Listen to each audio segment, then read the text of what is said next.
School में छुट्टी है और मैं हमारे दोस्तों के साथ यहाँ ऊपर आबादी में घूमने जा रही है।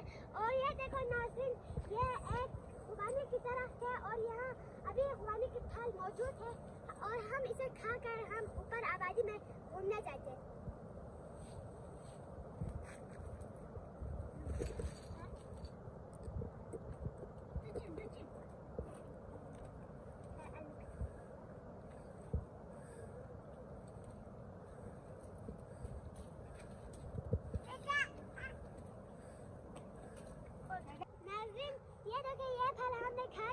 और बहुत मजे के थे और अब हम नीचे उतरते हैं। तो नाज़रीन, हम थोंगुस की शंकरेला में पहुंचे और बहुत खूबसूरत है। देखो जन्नत की तरह है, देखो बहुत खूबसूरत।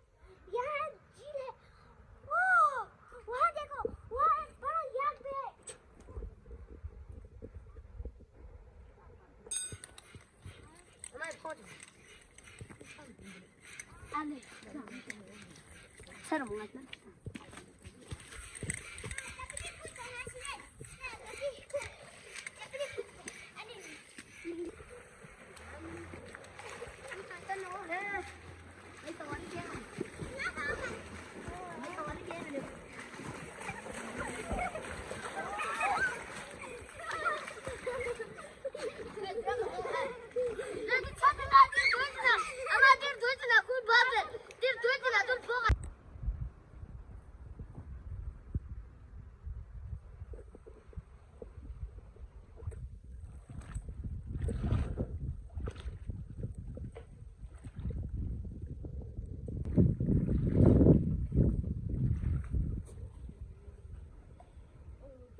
춤이 죽었다 샤답 춤이 죽었다